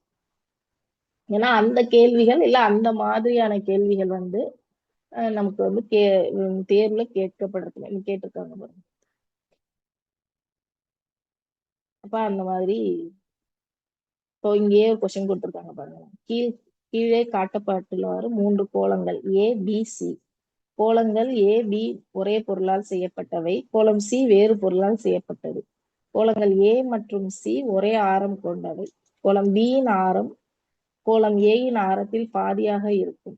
கோளம் A யின் அடர்த்தி கோளம் C ஐ விட 2 மடங்காக உள்ளது. அப்ப இதெல்லாம் நம்ம வந்து பார்த்த உடனே நம்ம ஆன்சர் எதுவுமே போட முடியாது. அப்ப ஃபார்முலா வச்சு எழுதி டிரைவ் பண்ணி அப்படிதான் நம்ம போட முடியும். இதை டிரைவ் பண்ணி இதோட இது போட்டோவை சாருக்கு அனுப்புறேன். சார் வந்து உங்களுக்கு இதை ஷேர் பண்ணுவாங்க. நீங்களும் நமக்கு இது வந்து ரொம்ப கஷ்டமானதெல்லாம் இருக்காது. இப்ப நம்மளால டிரைவ் பண்ண முடியாது. இப்ப நம்ம இதை பாடம் நடத்திட்டு இருக்க விட்டுட்டு நம்ம போய் டிரைவ் பண்ணிட்டு இருக்க முடியாது. நீங்க நீங்களே போட்டு பாருங்க, ட்ரை பண்ணி பாருங்க. இல்லைன்னா டென்சிட்டிக்கான ஃபார்முலா இருக்கு, அதோட பரப்பளவுக்கான ஃபார்முலா, இதெல்லாம் யூஸ் ஆகும்னு நினைக்கிறேன். அதை வச்சு கம்பேரிட்டிவா ஒரு கொஸ்டின் கேட்டிருக்காங்க. அப்ப அதை நம்ம கண்டுபிடிக்கணும். அப்ப அந்த மாதிரியான கேள்விகளை வந்து நீங்க பார்த்து வச்சுக்கோங்க. அதுல ஆன்சர் உங்களுக்கு தெரியலனா கூட நீங்க டிரைவ் பண்ணி பாருங்க. அதுக்கு அடுத்தது 8th இருக்கு. 3 கிளாஸ்ல என்ன கொடுத்துருக்காங்கன்னா 7 அடிப்படை அளவுகள் அதனுடைய அலகுகள் கொடுத்துருக்காங்க. அது நமக்கு தெரிஞ்ச விஷயம் தான், அது தெரியாத விஷயம் இல்ல. இங்க என்ன அங்க வந்து நீளம், நிறை, காலம் பத்தி பேசிட்டோம். இங்க என்ன கொடுத்துருக்காங்கன்னா வெப்பநிலை, மின் எது சார் எதை சார் இந்த அலகுகளையா? நீளம் வந்து மீட்டர், நிறை வந்து கிலோகிராம், காலம் வந்து வினாடி, செகண்ட். வெப்பநிலை டெம்பரேச்சர்னா கெல்வின், அதான் எஸ்ஐ அலகு. அதாவது மின்னோட்டம் கரண்ட், எலக்ட்ரிக் கரண்ட்னா ஆம்பியர், அதோடைய எஸ்ஐ யூனிட். பொருளின் அளவுனா மோல், ஒளிச்செறிவுனா கேண்டிலா. இப்ப வந்து இங்க என்ன கொடுத்துருக்காங்கன்னா வெப்பநிலை, மின்னோட்டம், பொருளின் அளவு, ஒளிச்செறிவு, கேண்டிலா. இதோட டெஃபினிஷன்ஸ் வந்து இங்க கொடுத்துருக்காங்க. நம்ம அங்க பார்த்தோம்ல நீளம், நிறை, காலத்துக்கான டெஃபினிஷன், அத மாதிரி இங்க வந்து இது 4க்குமான விளக்கங்கள் வந்து கொடுத்துருக்காங்க. வெப்பநிலை அப்படின்னா டெம்பரேச்சர்ன்றது வந்து என்னன்னா ஒரு பொருள் எவ்வளவு சூடா இருக்கு அப்படின்னா எவ்வளவு கோல்டா இருக்கு, குளிர்ச்சியா இருக்குங்கிறதோடைய அளவு, அதுதான் என்னன்னா வெப்பநிலை. அதை இன்னொரு மாதிரி எப்படி சொல்லலாம்னா பொருளினுடைய துகள்களினுடைய மூலக்கூறுகளின் சராசரி இயக்க ஆற்றல் அப்படின்னு சொல்லுவாங்க. எதை அப்படின்னா வெப்பநிலைய. இப்ப ஒரு பொருளை ஹீட் பண்ணோம்னா அது வந்து மூவ் ஆக ஆரம்பிக்கும். அப்படி மூவ் ஆகும் போது அது எவ்வளவு வேகமா மூவ் ஆகுது, அது சராசரி இயக்க ஆற்றல், அதுகிட்ட எவ்வளவு ஆற்றல் இருக்கு, அதுதான் என்ன அப்படின்னா வெப்பநிலை அப்படின்னு நம்ம சொல்லுவோம். அதனுடைய எஸ்ஐ அலகு வந்து கெல்வின். கெல்வின் இல்லாம 2 அலகுகள் இருக்கு. ஒன்னு செல்சியஸ், இன்னொன்னு வந்து ஃபாரன்ஹீட் அப்படின்னு சொல்றோம். அதுக்கு அடுத்தது இதுல வந்து மேலும் அறிந்து கொள்வோம்ல என்ன கொடுத்துருக்காங்கன்னா செவ்வாய்க்கோளோட இதை ஆராய்ச்சி பண்றதுக்காக 1998 ஒரு அமெரிக்கா வந்து நாசா, அந்த நாசாவோட எக்ஸ்பான்ஷன் கேட்டிருக்காங்க. சப்போஸ் அதை கூட நீங்க கரெக்டா எழுதுங்கன்னா கேட்கலாம். ஏன்னா ஒரு குரூப் 4ல வந்து நான் எழுதினப்ப என்ன கேட்டிருந்தாங்கன்னா ஐயூபிஏசியோட எக்ஸ்பான்ஷன் கேட்டிருந்தாங்க. அப்ப அதுல வந்து இன்டர்நேஷனல் யூனியன் ஆஃப் அப்படின்னு வரும். ஆக்சுவலா இந்த ஆஃப்ல தான் மாத்தி மாத்தி ஃபாரு, ஆஃப், ஃப்ரம் இப்படியே கேட்டிருந்தாங்க. அந்த ஒரு சின்ன வேர்டை மாத்தி 4 இது நம்ம வந்து ஃபார்ல வந்து அக்யூரேட்டா தெரியலன்னா ஃபாரா ஆஃபான்றது நம்ம குழம்பிடுவோம். அப்ப அது மாதிரி இதையும் கேட்கறதுக்கான வாய்ப்புகள் இருக்கு. அதுக்கு ஒரு மார்ஸ் கிளைமேட் ஆர்பிட்டர் அப்படிங்கிற ஒரு சேட்டலைட்டை லான்ச் பண்ணியிருக்காங்க. அது வந்து எப்ப முடிஞ்சிச்சுன்னா 1999 செப்டம்பர் 23க்கு அப்புறம் எங்கேயோ மறைஞ்சிருச்சு. இப்ப இதுல வந்து என்னன்னா ஏன் வந்து எஸ்ஐ யூனிட்ஸ் வந்ததுன்றதுக்கான ஒரு இது சொல்லியிருக்காங்க. இப்ப வந்து ஒரு இடத்துல இருந்து ஏவும்போது 2 ஸ்பேஸ் சென்டர்ஸ்க்கு இடையில அதனோட அந்த மெஷர்மெண்ட்ஸ்ல வித்தியாசம் இருந்தனால, ஒருத்தர் எஃபிஎஸ்லயும் இன்னொருத்தர் எம்கேஎஸ்லயும் வந்து மெஷர் பண்ணனதுனால அது ஃபெயிலியரா போச்சு அப்படிங்கிறது தான் இது. ஏன் வந்து எஸ்ஐ யூனிட்ஸ் வந்து வந்தது அப்படிங்கிறதுக்காக தான் இந்த உங்களுக்கு தெரியுமா வந்து கொடுத்துருக்காங்க. அதுக்கு அடுத்தது இப்ப சிஜிஎஸ், எம்கேஎஸ், எஃபிஎஸ் கொடுத்துருக்காங்க. இதுல சிஜிஎஸும் எம்கேஎஸும் வந்து மெட்ரிக் அளவு முறை, எஃபிஎஸ்ன்றது வந்து மெட்ரிக் அளவு முறை அல்ல. எஃபிஎஸ்னா ஃபுட் பவுண்ட் செகண்ட், அடி பவுண்ட் வினாடி. சிஜிஎஸ்னா சென்டிமீட்டர் கிராம் செகண்ட். அது எம்கேஎஸ்னா மீட்டர் கிலோகிராம் செகண்ட். இதான் வந்து அதனுடைய விரிவாக்கம். இதுல சிஜிஎஸும் எம்கேஎஸும் மெட்ரிக் அலகு முறைகள், எஃபிஎஸ்ன்றது மெட்ரிக் அலகு முறை அல்ல. அதுக்கு இப்ப நம்ம வந்து வெப்பநிலை பத்தி தான் பேசிட்டு இருந்தோம். செல்சியஸ், ஃபாரன்ஹீட் பத்தி பேசிட்டு இருந்தோம். இப்போ வந்து நீங்க வேணா நோட் பண்ணிக்கோங்க. செல்சியஸ்ல இருந்து கெல்வினுக்கு மாத்துறதும் கெல்வின்ல இருந்து செல்சியஸ்க்கு மாத்துறதும் ஈஸி. ஏன் அப்படின்னா 0 டிகிரி செல்சியஸ் அப்படின்றது 273 கெல்வினுக்கு ஈக்குவல். ஸோ நம்ம செல்சியஸோட 273 கூட்டணும்னா கெல்வின் நமக்கு கிடைச்சிரும். கெல்வின்ல இருந்து செல்சியஸ் கிடைக்கணும்னா 273 கழிச்சா கிடைச்சிரும். ஆனா இந்த செல்சியஸ்ல இருந்து ஃபாரன்ஹீட் மாத்துறது வந்து கஷ்டமான வேலை. சப்போஸ் என்ன பண்ணிடுவாங்கன்னா, நமக்கு செல்சியஸ் டு ஃபாரன்ஹீட் தான் ஃபார்முலா இருக்கு. அப்ப என்ன பண்ணுவாங்க, ஃபாரன்ஹீட்ல இருந்து கெல்வினுக்கு மாத்துங்கன்னா நம்ம என்ன பண்ணோம்னா ஃபர்ஸ்ட் செல்சியஸ்ல இருந்து ஃபாரன்ஹீட் மாத்தி அப்படி கண்டுபிடிக்கணும். ரெண்டு ஸ்டெப் போட்டு அப்புறம் தான் நம்ம கெல்வினுக்கு மாத்துற மாதிரி இருக்கும். ஃபாரன்ஹீட்ல இருந்து ஃபர்ஸ்ட் செல்சியஸ் மாத்தணும், செல்சியஸ்ல இருந்து அப்புறம் கெல்வினுக்கு மாத்துற மாதிரி இருக்கும். அதுக்கான ஃபார்முலா ஃபாரன்ஹீட்ல இருந்து ஃபாரன்ஹீட்டுக்கு மாத்துற formula F is equal to C into 9/5 plus 32. இதே செல்சியஸ்க்கு மாத்துற ஃபார்முலா F இன்ட்டு 5/9 மைனஸ் 32. இதான் வந்து ஃபார்முலா. இதை வச்சு நம்ம வந்து செல்சியஸ்ல இருந்து கெல்வின் ஃபாரன்ஹீட்டுக்கும் ஃபாரன்ஹீட்ல இருந்து செல்சியஸ்க்கும் நம்ம வந்து மாத்திக்க முடியும். இது வந்து சம்மா வர்றதுக்கான வாய்ப்புகள் இருக்கு. அதுக்கு அடுத்தது வந்து இதுல இன்னொரு முக்கியமான விஷயம். இதுல எப்படி கான்செப்சுவலா ஒரு கொஸ்டின் என்ன கேட்கலாம்னா, இப்போ வந்து ஒரு ரூம் கதவை நம்ம திறந்து வைக்கிறோம் குளிர்காலத்துல. அப்படி திறந்து வைக்கும் போது குளிர் வந்து வெப்பம் வந்து வெளியில போகுதா ரூம்ல இருந்து, இல்ல வந்து குளிர்காற்று வந்து ரூமுக்கு வருதா அப்படின்னு கேட்டோம்னா, வெப்பநிலை எப்பவுமே அதிகமா இருக்கிற இடத்துல இருந்து குறைவா இருக்கிற இடத்துக்கு தான் வந்து பாயிண்ட். இதான் வந்து தெர்மோடைனமிக்ஸோட ஃபர்ஸ்ட் லா. தண்ணியும் அப்படிதான், மேல இருந்து கீழே தான் ஊற்றும். அப்ப அதே அதுதான் இங்க பாயிண்ட். அப்ப ரூம்ல இருந்துதான் வெப்பமானது சுற்றுப்புறத்துக்கு கடத்தப்படுதே தவிர சுற்றுப்புறத்துல இருக்கக்கூடிய குளிர் வந்து உள்ளார வராது. ஏன்னா இங்க வெப்பம் தான் டிரான்ஸ்ஃபர் ஆகும். வெப்பம் தான் ஒரு இடத்துல இருந்து இன்னொரு இடத்துக்கு பாயும். வெப்பநிலை அதிகமா இருக்கிற இடம் அது வந்து ஹையர் ஸ்டேட்ல இருந்து லோவர் ஸ்டேட்டுக்கு தானா வந்து நகரும். காற்றும் அப்படிதான். காற்று வந்து என்ன பண்ணோம்னா அதை பேஸ் பண்ணதுதான் இப்ப பெர்னோலிஸ் பிரின்சிபல் அப்படின்னு சொல்லுவோம். அதான் அடுத்தடுத்த லெசன்ல நம்ம டீட்டெயிலா பார்ப்போம். அப்ப வெப்பம் வந்து வெப்பநிலை அதிகமா இருக்கிற இடத்துல இருந்து வெப்பநிலை குறைவாக இருக்கிற இடத்துக்கு வெப்பமானது தானாக கடத்தப்படும். அதான் வெப்பம் வேற, வெப்பநிலை வேற. வெப்பம் என்பது ஒரு வகையான ஆற்றல். வெப்பநிலைங்கிறது அந்த இதுல இருக்கக்கூடிய மூலக்கூறுகள் எவ்வளவு ஃபாஸ்டா இயங்குது அப்படிங்கிறதுக்கான அளவு. அதுக்கு அடுத்தது மின்னோட்டம். மின்னோட்டம்ங்கிறது ஒரு வினாடியில ஒரு கூலும் வந்து ஒரு கடத்தியின் வழியே பாஞ்சா அது வந்து 1 ஆம்பியர் மின்னோட்டம் அப்படின்னு சொல்றோம். குறிப்பிட்ட திசையில் மின்னூட்டங்களின் ஓட்டம் தான் மின்னோட்டம் சொல்றோம். கரண்ட் எப்படி இஸ் ஈக்குவல் டு Q/T. Qனா மின்னூட்டம், கூலும். மின்னூட்டம்னா சார்ஜ்.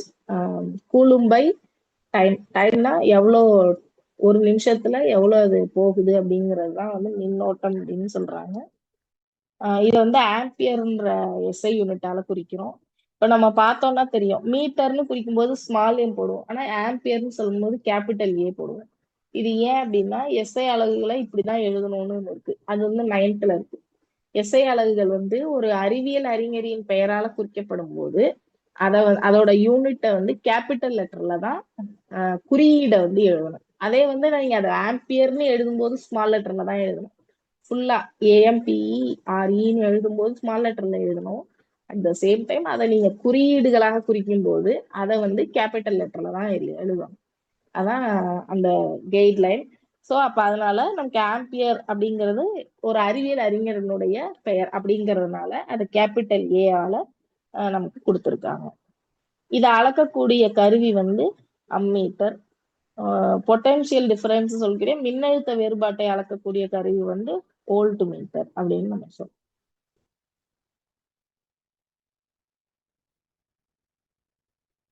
அடுத்தது வந்து பொருளினுடைய அளவு. இதுல வந்து கணக்கு கொடுத்துருக்காங்க.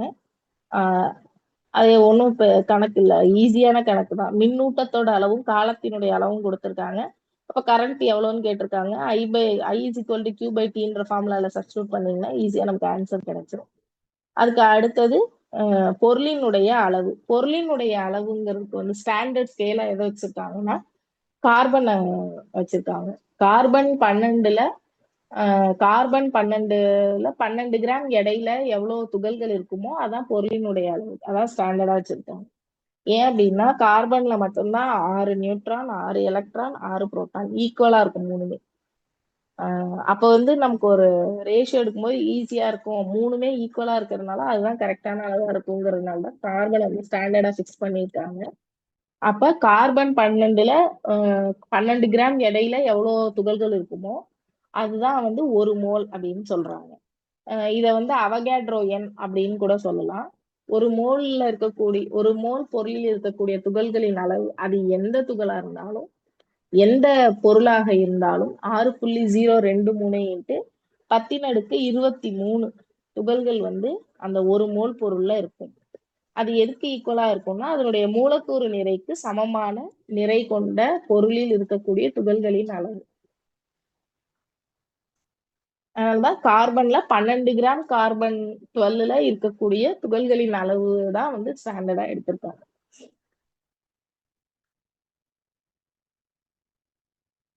அதுக்கு அடுத்தது என்ன கொடுத்திருக்காங்கன்னா தலக்கோணம் திண்மக்கோணம் இது ரெண்டையும் கொடுத்திருக்காங்க. தலக்கோணம் அப்படிங்கிறது வந்து 2 தளம் ஏற்கனவே நான் சொன்ன மாதிரி தளம் அப்படின்றது பிளேன் அப்படின்றது என்னன்னா 2 அச்சுகளுக்கு இடைப்பட்ட பரப்பு, அதுதான் என்ன அப்படின்னா பிளேன் அப்படின்னு சொல்றோம். இப்ப எக்ஸ் அச்சுன்னு ஒண்ணு இருக்கு, ஒய் அச்சுன்னு ஒண்ணு இருக்கு. எக்ஸுங்கிறது கிடைமட்டமா இருக்கும், ஒய்ன்றது செங்குத்தா இருக்கும். இப்போ வெர்டிகலாவும் ஹரைசாண்டலாவும் இந்த 2 பிளேனுக்கும் இடையில இருக்கக்கூடிய பரப்பு தான் என்னன்னு சொல்றோம்னா பிளேன், தளம் அப்படின்னு சொல்றோம். அப்படி 2 பிளேனும் வெட்டிக்கும் போது ஒரு கோணம் வரும்ல, அதுதான் என்ன சொல்றாங்கன்னா தலக்கோணம். அந்த 2 தளங்களுக்கு இடைப்பட்ட கோணம் அதுதான் என்னன்னா தலக்கோணம். இதை ஈஸியா நம்ம எப்படி ஞாபகம் வச்சுக்கலாம்னா இப்போ ஒரு A4 ஷீட்ல நடுவுல ஒரு ஓட்டை போட்டு இன்னொரு A4 ஷீட்டை நீங்க செருகுனீங்கன்னா அந்த ரெண்டுக்கும் இடையில ஒரு ஆங்கிள் வரும்ல, அதுதான் என்ன அப்படின்னா தலக்கோணம் அப்படின்னு சொல்றோம். இதை ரேடியன் அப்படின்னு சொல்லக்கூடிய ஒரு அளவால அளக்குறாங்க. அடுத்தது திண்மக்கோணம். திண்மக்கோணம் அப்படிங்கிறது என்னன்னா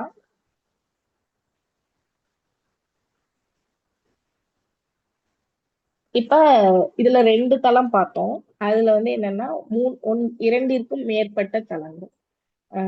அப்ப அந்த தளங்கள் வந்து 3 ஒன்னோட ஒண்ணு வெட்டி கொள்ளும் போது உருவாகக்கூடிய கோணம் தான் என்னன்னா திண்ம கோணம் அப்படின்னு சொல்றாங்க. இதை வந்து ஈஸியா எப்படி சொல்றதுன்னு எனக்கு தெரியல. ஆனா 3 தளங்கள் வெட்டி கொள்ளும் போது உருவாகக்கூடிய கோணம் அப்படின்றத நீங்க ஞாபகம் வச்சுக்கோங்க. தலக்கோணத்தினுடைய டெஃபனிஷன் பார்த்தோம் அப்படின்னா என்னன்னா அதுல ஒரு வட்டம் இருக்குன்னா வட்டத்தின் ஆரத்திற்கு சமமான வட்டவில். இப்ப வட்டத்துடைய ஆரம் வந்து 5 சென்டிமீட்டர்னு வச்சுக்கோங்க. இப்ப இந்த 5 சென்டிமீட்டர் ஆர்க் அந்த ஆர்க் வரைஞ்சோம்னா அதனுடைய அந்த வட்ட வில்லானது அதனுடைய மையத்தில் ஏற்படுத்தக்கூடிய கோணம் தான் என்னன்னா தலக்கோணம் அப்படின்னு சொல்றோம். இது வந்து நம்ம ஈஸியா புரிஞ்சுக்கலாம். இப்ப 5 சென்டிமீட்டர் ஆரம்னா 5 சென்டிமீட்டர் ஆர்க் வெட்டுறோம் வட்டத்துல. இந்த 5 சென்டிமீட்டர் ஆர்க்கு சென்டர்ல ஜாயின் பண்றோம். ஜாயின் பண்ணும்போது நமக்கு கிடைக்கும்ல ஒரு ஆங்கிள் சென்டர்ல, அந்த ஆங்கிள் தான் என்ன சொல்றாங்கன்னா தலக்கோணம் அப்படின்னு சொல்றாங்க. ரேடியன் அப்படின்னு சொல்லுவாங்க. அடுத்தது 1995ல வந்து இது ரெண்டையும் துணை அளவுகள் அப்படின்னு தனியா வச்சிருந்தாங்க. அதுக்கப்புறம் தான் இது வழி அளவுகள் பட்டியல்ல தான் இது அது 95க்கு அப்புறமா தான் சேர்த்தாங்க அப்படின்னு சொல்லியிருக்காங்க. அடுத்தது காலம். இதுல வந்து கடிகாரங்களுடைய வகைகள் கொடுத்திருக்காங்க. எண்ணிலக்க கடிகாரம், குவார்ட்ஸ் கடிகாரம், ஆஹ் இதெல்லாம் கொடுத்திருக்காங்க. எல்லாம் நமக்கு தெரிஞ்ச விஷயங்கள் தான், ஒண்ணும் புதுசு இல்லை. அடுத்து வந்து எதை வச்சு நம்ம இத கணக்கிடுறோம், மணி வந்து எப்படி கணக்கிடுறோம்னா நமக்கு தெரியும், அச்சரேகை தீர்க்க ரேகைன்னு சொல்லி கற்பனையான கோடுகள் வந்து பூமியில வரைஞ்சிருப்பாங்க. இந்த கற்பனையான கோடுகள்ல அட்சரேகையில, அதாவது வர்டிகலா நெடுக்க மேல இருந்துட்டு அத வந்து அந்த ஒரு 2 கோடுகளுக்கு இடைப்பட்ட கோணம் வந்து 15 டிகிரி. இப்படி 24 மண்டலங்களா நம்ம வந்து பூமிய பிரிச்சிருக்கோம். 24 அட்சரேகை, தீர்க்க ரேகை 32ன்னு சொல்லுவாங்க. இந்த அட்சரேகையின் அடிப்படையில தான் என்ன பண்றாங்கன்னா இந்த டைம் ஜோன் அப்படின்றத பிக்ஸ் பண்றாங்க. இப்ப இந்த ஒரு அட்சரேகைக்கும் இன்னொரு அட்சரேகைக்கும் இடையில இருக்கக்கூடிய டைம் டிஃபரன்ஸ் எவ்வளவுனா 1 ஹவர், 1 மணி நேரம். அதை 15 டிகிரிங்கிறது வந்து 1 மணி நேர கணக்கு. அப்ப 365 அப்படி பிரிச்சு 24 ஜோனா பிரிச்சிருக்காங்க. அதுல கிரீன்விச், லண்டன்ல இருக்கக்கூடிய கிரீன்விச்ல தான் என்னன்னா 0 டிகிரி.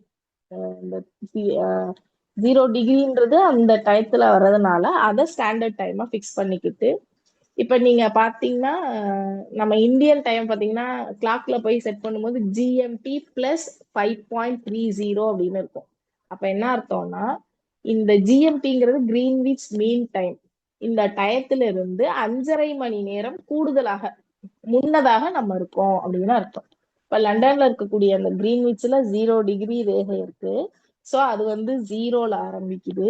அதுல இருந்து நம்ம எந்த டைம் ஜோன்ல இருக்கோங்கிறது வந்து அதுல இருந்து எவ்வளவு மணி நேரம் நம்ம முன்னதா இருக்கோம், இல்ல அதுக்கு அப்புறம் வருது அப்படின்னா மைனஸ்ல வரும். அது வந்து உங்களுக்கு அதுதான் வந்து இந்த கிரீன்விச் மீன் டைம், கிரீன்விச் சராசரி நேரம் அப்படிங்கிறது. 24 மண்டலங்களா பிரிச்சிருக்காங்கன்றது ஞாபகம் வச்சுக்கோங்க. ஒரு இதுக்கும் இன்னொரு இதுக்கும் இடையில இருக்கிறது 15 டிகிரின்றது ஞாபகம் வச்சுக்கோங்க. 1 ஹவர்ன்றது ஞாபகம் வச்சுக்கோங்க. இந்திய திட்ட நேரம் அப்படின்றது வந்து எதை வச்சு கணக்கிடுறாங்கன்னா இந்த அந்த ரேகை வந்து இந்தியாவுல எங்க வருது அப்படின்னா உத்தரப்பிரதேசத்துல மிர்சாப்பூர் அப்படிங்கிற இடத்துலதான் இந்த தீர்க்க ரேகை வந்து நமக்கு சந்திக்குது. இத ஆதாரமா வச்சுதான் இந்திய திட்ட நேரம் வந்து கணக்கிடுறாங்க. இந்திய திட்ட நேரம் வந்து எத்தனை டிகிரினா 82.5 டிகிரி இருக்கு. அப்ப கிரீன்விச் மீன் நேரத்துல இருந்து 5.5 மணி நேரம். இதுல வந்து ஒரு எக்ஸ்ட்ரா இன்ஃபர்மேஷன் என்னன்னா, இது நான் டைரக்டா ஆன்சர் சொல்லல, ஆனா நீங்க தேடி கண்டுபிடிங்க. இப்போ ஒரு நாட்டுல ஒரு டைம் ஜோன் தான் இருக்கும். ஆனா ஒரு உலகத்துல ஒரு நாட்டுல 5 டைம் ஜோன் இருக்கு. 5 டைம் ஜோன்னா அப்போ உலகத்தினுடைய மடியக்கூடிய பக்கத்தில், அப்ப வந்து உருளை வடிவம்னா நம்மளுடைய உலகம் வந்து ஜியாய்டு ஷேப்பு. அப்ப பிளாட்டா இருக்கிற இதுல இருந்தா அதுல வந்து ஒரு டைம் ஜோன் தான் இருக்கும். அப்ப 5 டைம் ஜோன் வந்து ஒரு நாட்டுல இருக்கு. அது எந்த நாடுன்னு கண்டுபிடிங்க. அது வந்து உங்களுக்கு இந்த பேப்பர் 1 எழுதுறவங்களுக்கு கூடுதலா தகவல் அது பயனுள்ளதா இருக்கும்னு நினைக்கிறேன். 5 டைம் ஜோன் உள்ள ஒரு நாடு நம்ம உலகத்துல இருக்கு, அது என்னன்னு கண்டுபிடிங்க. அடுத்து துல்லியத்தன்மை, அப்புறம் வந்து அக்யூரசி, ப்ரெசிஷன்.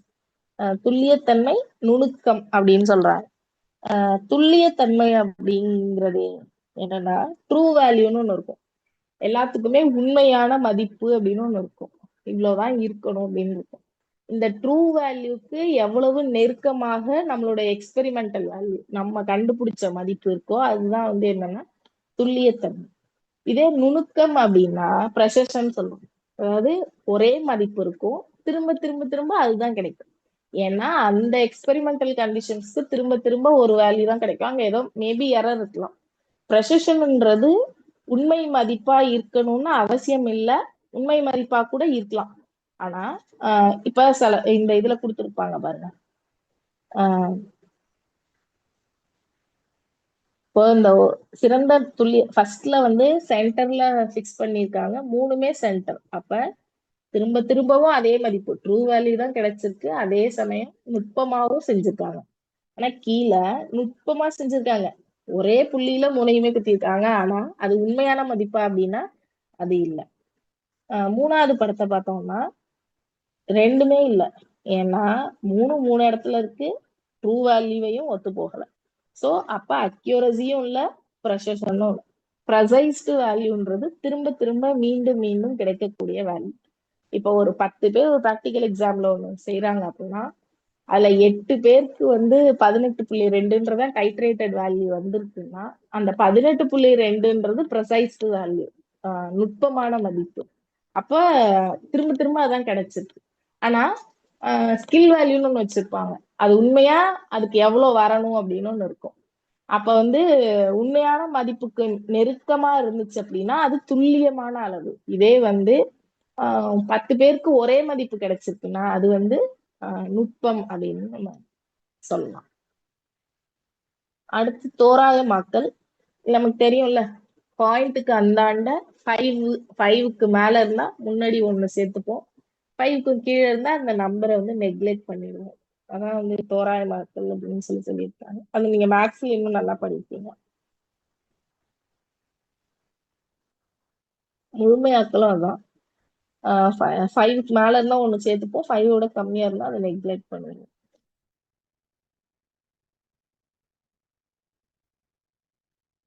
அதுக்கு அடுத்து எப்பவுமே அறிவியல் மதிப்புலதான் நம்ம வந்து ஒரு வேல்யூ வந்து எழுதணும். எப்பவுமே வந்து 0 0 0 0ன்னு போட்டுட்டு எக்ஸ்போனென்ஷியல் வேல்யூன்னு சொல்லுவோம். அறிவியல் மதிப்பு 10ன் அடுக்குகளாதான் ஒரு நம்பரை வந்து நம்ம சொல்லணும். அப்படி சொல்றதுதான் அறிவியல் முறை. ஸோ வந்து அப்படிதான் நம்ம சொல்லணும். நம்ம வந்து ஒரு நம்பரை வந்து நிறைய நம்பர்ஸா போடக்கூடாது. இப்போ மீட்டர்ல சொல்றேன் அப்படின்னுட்டு நிறைய போட்டு 0 0 0 நம்ம போலியாண்டு எடுத்துட்டோம்னா இப்ப நம்ம போடும்போது 9.461 இன்ட்டு 10⁻15 மீட்டர் அப்படின்னு தான் போடுறோம். இப்ப அந்த 15 ஜீரோவையும் போடலாம், ஆனா போடக்கூடாது. ஆக்சுவலா நம்ம இப்படிதான் போடணும். அதான் அறிவியல் முறை அப்படின்னு சொல்றாங்க.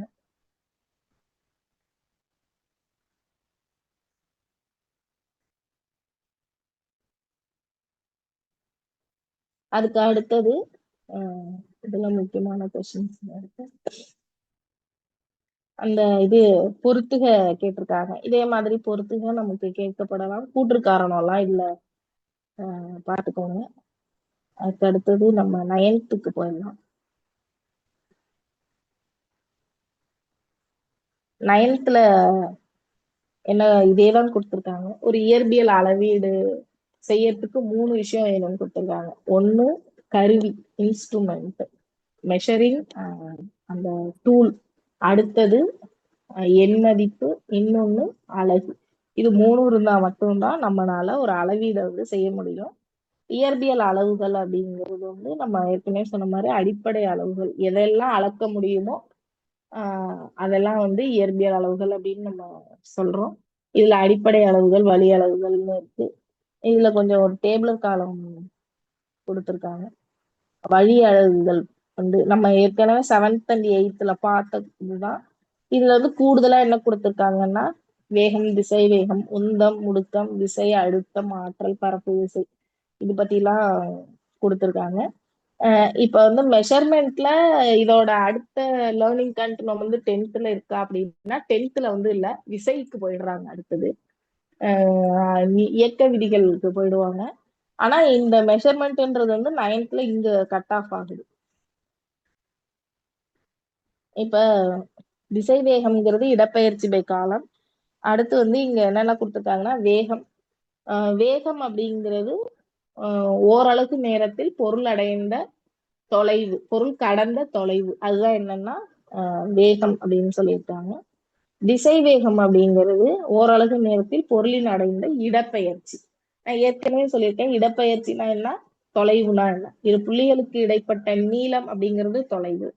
அது நீங்க கடந்து வந்த பாதை, அது வளைஞ்சிருக்கலாம், வளையாம இருக்கலாம், நேரா இருக்கலாம், எட்டு மாதிரி இருக்கலாம், அப்ப எவ்வளவு வேணா இருக்கலாம். ஆனா அது 2 பாயிண்ட்டுக்கும் இடையில இருக்கிற டிஸ்டன்ஸ், நீங்க எவ்வளவு தூரம் நடந்து இங்க வந்தீங்க அப்படிங்கிறது தான்.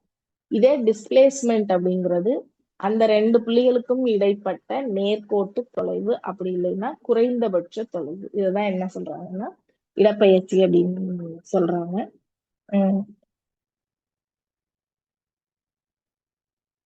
அடுத்தது உந்தம். உந்தம் அப்படிங்கிறது நிறை இன்ட்டு திசை வேகம். P is equal to mv அப்படின்னு சொல்லுவாங்க.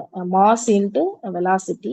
முடுக்கம் ஆக்சிலரேஷன் அப்படின்றது வந்து என்னன்னா வெலாசிட்டி பை டைம்.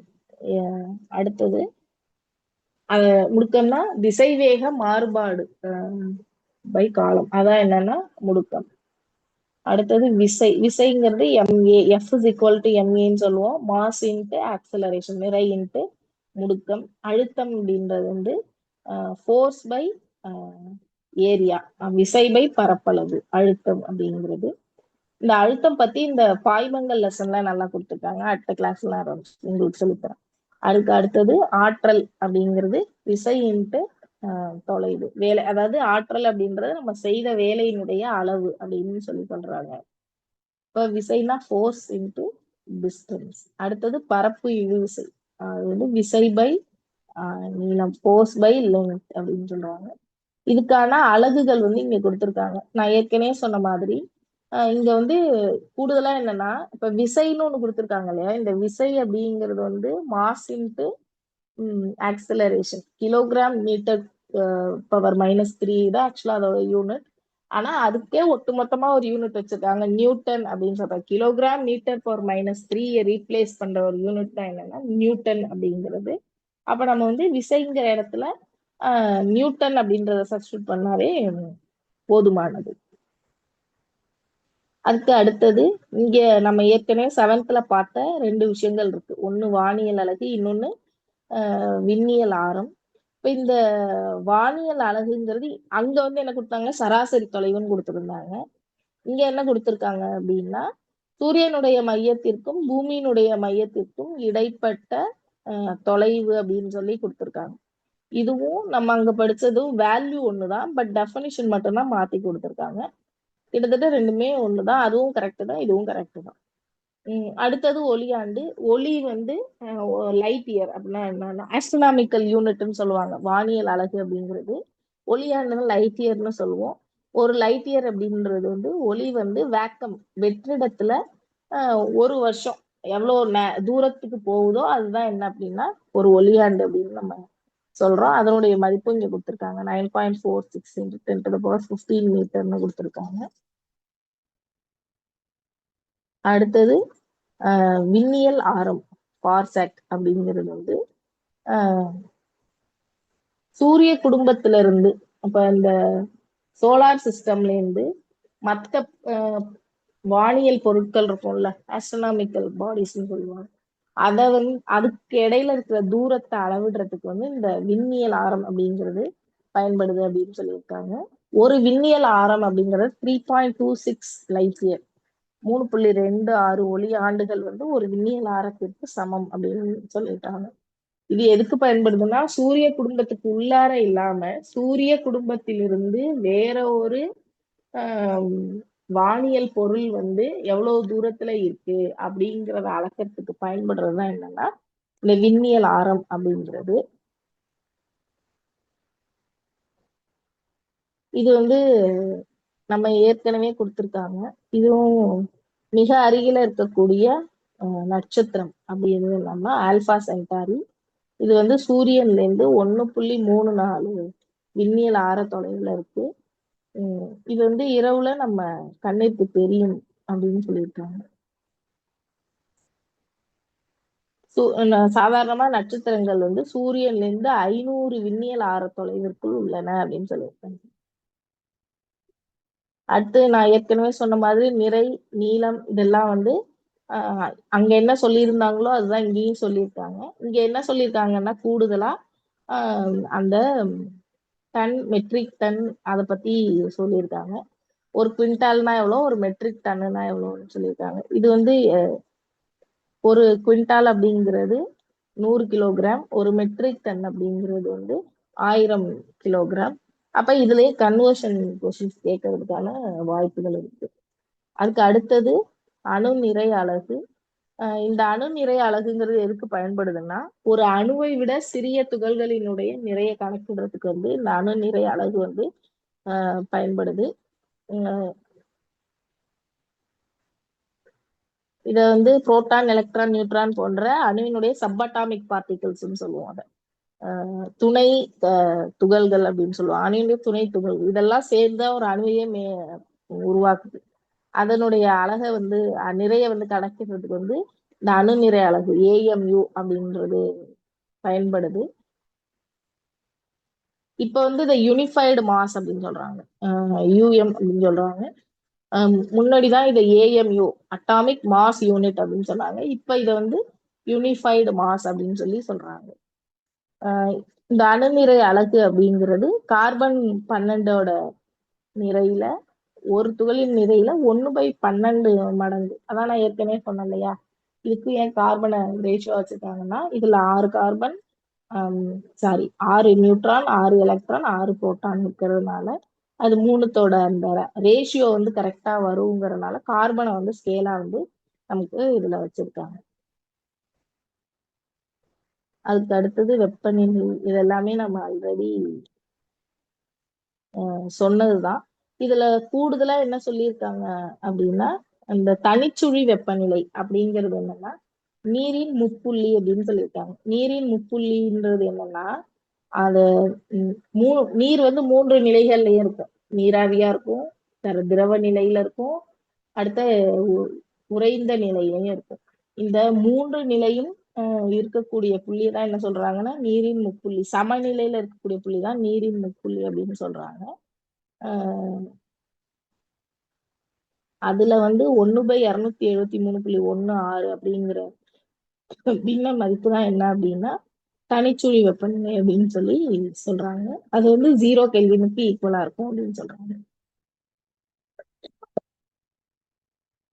அடுத்து ஃபாரன்ஹீட்டு, செல்சியஸ் கால்குலேஷன்ஸ் ஏற்கனவே நான் உங்களுக்கு ஃபார்முலா சொல்லியிருக்கேன். ப்ளீஸ் இந்த ஃபார்முலாஸை வச்சு உங்களுக்கு கணக்குகளே இல்லைன்னா கூட நீங்க என்ன பண்ணுங்க, நெட்ல வந்து ஹார்ட்ஸ் கொஸ்டின் இல்லைன்னா இந்த செல்சியஸ் ஃபாரன்ஹீட் வந்து கன்வர்ஷன் அப்படின்னு போட்டீங்கன்னா இமேஜ்லயே நிறைய கணக்குகள் வரும். அந்த கணக்குகளை வந்து ஒர்க் அவுட் பண்ணி பாருங்க. அதை ஒர்க் அவுட் பண்ணி பார்த்து இந்த கணக்குகளை பொறுத்த வரைக்கும் நம்ம இப்ப சொன்னோம் கேட்டோம் அப்படின்னா அது சத்தியமா அது நம்மளால எழுதவே முடியாது. ஷியோரா நம்ம அதை ஒர்க் அவுட் பண்ணி பார்க்கணும். இந்த கணக்குகள் உங்களுக்கு கணக்குலையும் பயன்படும். அதனால சம்ம பொறுத்த வரைக்கும் நீங்க ஒர்க் அவுட் பண்ணி பார்க்கறது பெஸ்ட் விஷயம்னு நான் சொல்லுவேன். அடுத்தது அலகுகளுக்கான முன்னீடுகள், அதாவது முன்னோட்டுகள். நான் ஏற்கனவே உங்களுக்கு ஒரு டேபிளர் காலம் காமிச்சேன் இல்லையா, அதே டேபிளர் காலம் தான் இங்க கொடுத்துருக்காங்க. இந்த டேபிளர் காலம் பார்த்துக்கணும். அடுத்து என்னென்ன விதிகளை நம்ம பயன்படுத்தணும் அப்படின்னு சொல்லியிருக்காங்க. இப்ப அறிவியல் அறிஞர்களோட பெயர்களால குறிக்கப்படுற அலகுகளை எழுதும் போது ஸ்மால் லெட்டர்ல எழுதணும், கேபிட்டல் லெட்டர்ல எழுதக்கூடாது. அதே சமயம் குறியீடுகளை குறிக்கும் போது கேபிட்டல் லெட்டர்ல தான் குறிக்கணும். அடுத்தது அறிவியல் அறிஞர்களின் பெயர்களால் இல்லாத சாதாரணமா இருக்கிற யூனிட்ஸை எழுதும் போதும் ஸ்மால் லெட்டர்ல தான் எழுதணும். அதோட குறியீடுகளையும் ஸ்மால் லெட்டர்ல தான் எழுதணும். அடுத்தது வந்து அலகுகளோட குறியீடுகளுக்கு அப்புறமோ இல்ல முன்னாடியோ கமா, புல் ஸ்டாஃப் இந்த மாதிரி எதுவும் வைக்க கூடாது. ஒரு ஸ்பேஸ் விட்டு தான் அந்த யூனிட்டை நம்ம எழுதணும். அடுத்தது கிலோகிராம்ஸ், மீட்டர்ஸ் அப்படின்லாம் எழுதக்கூடாது, எஸ் சேர்க்கக்கூடாது. அங்க 10ன்றதே அதனுடைய மல்டிபிள், அதாவது 10 தடவை ஒரு கிலோகிராம். சின்ன தகவல் சொல்லுங்க சார். நம்ம கடந்த வகுப்புகள்ல சொல்லியிருந்தோம், தாள் 1 எழுதுபவர்களுக்கு 6 முதல் 8 வகுப்பு வரை கவனிங்க, விருப்பப்பட்டா 9, 10 கவனிங்க அப்படின்னு சொல்லியிருந்தோம். பேப்பர் 2 எழுதுறவங்க கன்டினியூ பண்ணுங்க, பேப்பர் 1 எழுதுறவங்க விருப்பப்பட்டால் கன்டினியூ பண்ணுங்க. ஏன்னா இதுல இருந்து ஒரு 2 மதிப்பெண் நிச்சயமா நமக்கு கேள்விகள் வரும். அதனால பேப்பர் 1 எழுதுறவங்க ஏற்கனவே அவங்க முடிச்ச 8வது சிலபஸ் முடிச்சு அவங்க 9வது வரும்போதே சொல்லியிருப்பாங்க. நம்ம ஏற்கனவே சொன்னோங்கிறதுனால நான் அதை சாரி இன்னைக்கு அதை சொல்ல மறந்துட்டேன். 8ஆம் வகுப்பு வரை 1 முதல் பேப்பர் 1 எழுதுறவங்களுக்கு போதுமானது. இதை கவனிக்கலாம், ஏன்னா இன்னொரு ஒரு 2 மதிப்பெண் இதுல இருந்து வருவதற்கான வாய்ப்புகள் உண்டு. மேம் நீங்க கண்டிப்பா பண்ணுங்க. ஓகே சார், நீ எவ்வளவு நேரம் இருக்கு எனக்கு? மேம் 7:30 இன்னொரு வரைக்கும் 5 நிமிஷம், எடுத்துக்கலாமா? இன்னொரு 5 நிமிஷம் ஓகே, இருக்குங்க. நான் அதான் ஓகே சார். இப்ப நான் இது மட்டும் சொல்லிடுறேன். இப்ப இது இது வந்து பன்மையில எழுதக்கூடாது அப்படின்னு சொல்லியிருக்காங்க.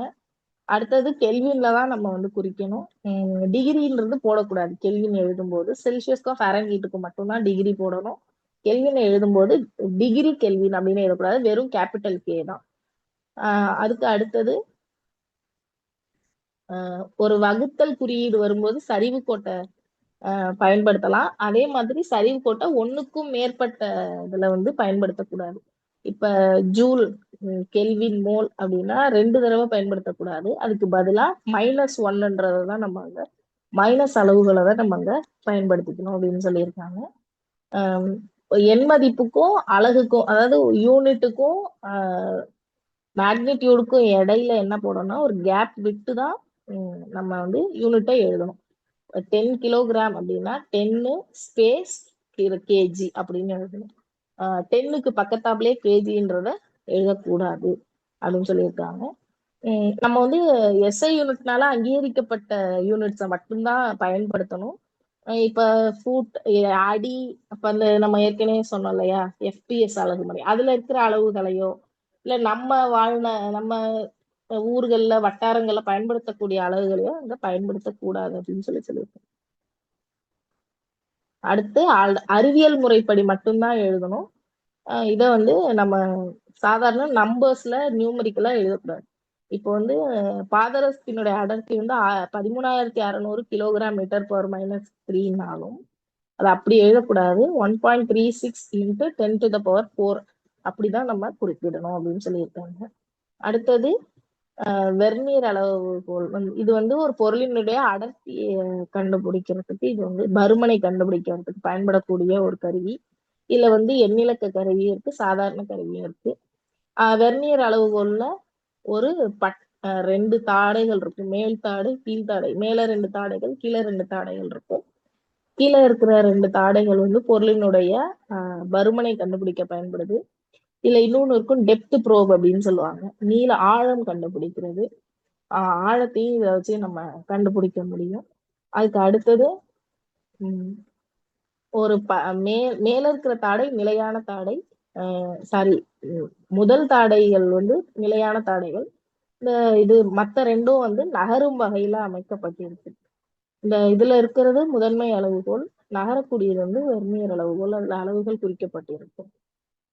இதுல இதோட பிழை வந்து வெர்னியர் அளவுகோலோட 0வும் முதன்மை அளவுகோலோட 0வும் ஒன்னோட ஒண்ணு பொருந்தி இருந்ததுன்னா பிழை இல்லை.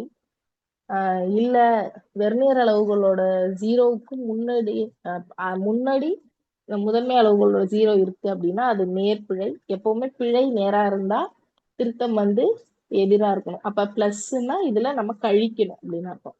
வேல்யூ கண்டுபிடிச்ச பிறகு ஃபைனல் வேல்யூல இருந்து பிழைய கழிச்சுக்கணும்.